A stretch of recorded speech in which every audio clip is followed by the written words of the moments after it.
वक्त दुनिया की सबसे बड़ी गोल्ड रिफाइनरियों में एक का मालिक बन जाता है। लेकिन आज उसी शख्स पर 15 लाख करोड़ की कथित वित्तीय हेराफेरी का आरोप है। सेबी ने कार्रवाई की है। कंपनी के शेयर लोअर सर्किट में चले गए और देश की सबसे बड़ी बीमा कंपनी LIC को भी झटका लगा है। आखिर कौन है राजेश मेहता?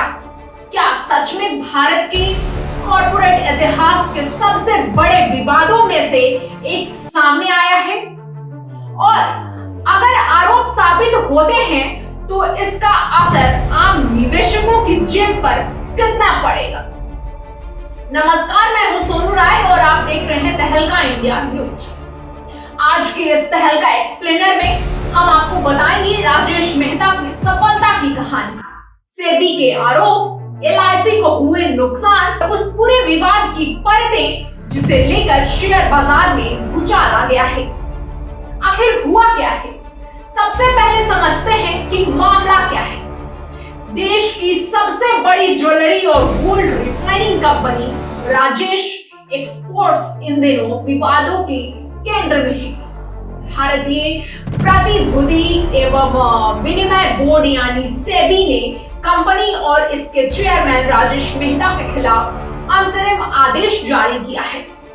सेबी का आरोप है कि वित्त वर्षों 2021 से 2025 के बीच कंपनी ने अपने कारोबार और राजस्व से जुड़े आंकड़ों को बढ़ा चढ़ाकर पेश किया है और यही आरोप अब पूरे मामले का सबसे बड़ा विवाद बन चुका है। आखिर 15 लाख करोड़ का आंकड़ा कितना बड़ा होता है, जरा इमेजिन कीजिए। यह एक रकम कई भारतीय राज्यों के सालाना बजट से भी ज्यादा है। यह रकम कई बड़े कॉर्पोरेट समूहों की कुल मार्केट वैल्यू के बराबर बैठती है। सेबी का दावा है कि कंपनी ने अपने कंसोलिडेट रेवेन्यू को लेकर निवेशकों के सामने ऐसी तस्वीर पेश की जो वास्तविकता से मेल ही नहीं खाती। आरोप यह भी है कि कथित तौर पर लगभग 99% रेवेन्यू बढ़ा चढ़ाकर दिखाया गया है। अगर यह आरोप जांच में सही साबित होता है तो यह भारत के कॉर्पोरेट इतिहास के सबसे बड़े अकाउंटिंग गवर्नेंस विवादों में शामिल हो सकता है। अब जरा समझिए कौन है राजेश मेहता। सबसे पहले ये जानना बेहद जरूरी है। अब उस व्यक्ति की बात करेंगे जिसने नाम की पूरी चर्चा देश में हो रही है। राजेश मेहता का जन्म 20 जून 1964 को बेंगलुरु में हुआ था। उन्होंने अपनी शुरुआती पढ़ाई सेंट जोसेफ स्कूल से की। बहुत ही कम उम्र में ही वे अपने पिता के ज्वेलरी कारोबार से जुड़ गए, लेकिन उनके सपने छोटे नहीं थे। कहा जाता है कि उन्होंने अपने भाई के साथ सिर्फ 1200 रुपए उधार लेकर चांदी के आभूषणों का कारोबार शुरू किया। यहीं से शुरू हुई एक ऐसी कहानी जिसे कभी भारतीय उद्यमिता की मिसाल कहा जाता था। 1200 रुपए से अरबों डॉलर तक 1980 के दशक में शुरू हुआ कारोबार धीरे धीरे साउथ इंडिया से निकलकर गुजरात, मुंबई और पूरे देश में फैल गया। 1995 में कंपनी शेयर बाजार में लिस्ट हुई। IPO के जरिए करीब 10 करोड़ रुपए जुटाए गए। इसके बाद कंपनी ने तेजी से विस्तार करना शुरू कर दिया था। Gold refining, jewellery manufacturing, retail business, हर क्षेत्र में कंपनी का दबदबा बढ़ता ही चला गया। फिर आया साल 2015 जब राजेश एक्सपोर्ट्स ने दुनिया की मशहूर स्विस गोल्ड रिफाइनरी वेलकैम्बी को करीब $400 मिलियन में खरीद लिया था। यह डील पूरी दुनिया में चर्चा का विषय बन गई। फिर कहां से शुरू हुआ विवाद, ये समझिए। अब सवाल है कि इतनी बड़ी कंपनी अचानक विवादों में कैसे आ गई? सेबी की जांच में कथित तौर पर कई ऐसे लेन देन सामने आए जिन पर सवाल उठे। आरोप है कि प्रमोटर समूह से जुड़े कुछ संस्थानों के जरिए फंड फ्लो हुआ। नियामक एजेंसी यह पता लगाने की कोशिश कर रही है कि क्या निवेशकों के सामने कंपनी की वास्तविक वित्तीय स्थिति छिपाई गई थी यही वजह है कि मामला सिर्फ अकाउंटिंग का नहीं बल्कि कॉर्पोरेट गवर्नेंस का भी बन चुका है। एलआईसी को कितना नुकसान हुआ इसे ये समझिए।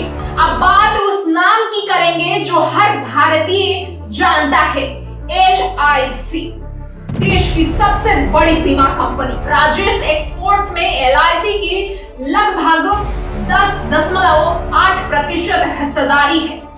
जैसे ही सेबी की कार्रवाई की खबर सामने आई, कंपनी के शेयरों में भारी गिरावट देखने को मिलने लगा। लोअर सर्किट लग गया और इसका असर एलआईसी के निवेश पर भी पड़ा। हालांकि वास्तविक नुकसान का आंकड़ा बाजार के उतार चढ़ाव के साथ बदलता रहेगा, लेकिन निवेशकों की चिंता बढ़ सी गई है। आप जरा समझिए, आम निवेशक क्यों डरे हुए हैं? क्यों डर गए हैं आम निवेशक?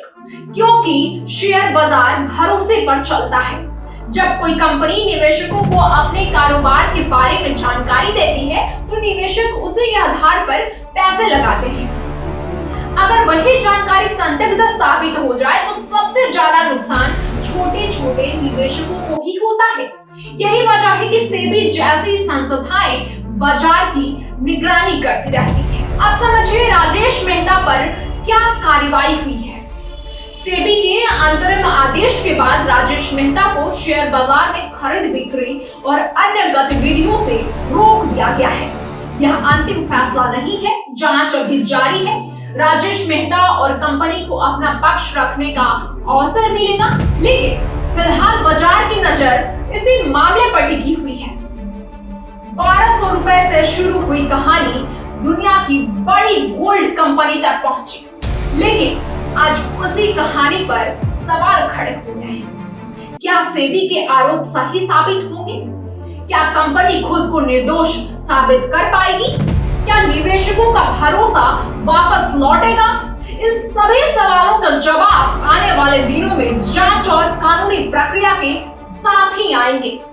फिलहाल इतना तय है कि इस मामले में एक बार फिर कॉर्पोरेट गवर्नेंस, ट्रांसपेरेंसी और निवेशकों की सुरक्षा पर बड़ी बहस छिड़ दी है। खैर, आपकी क्या राय है? क्या ऐसे मामलों में और सख्त कार्रवाई होनी चाहिए? कमेंट में अपनी राय जरूर बताइए। मैं हूं सोनू राय, आप देख रहे थे तहलका इंडिया।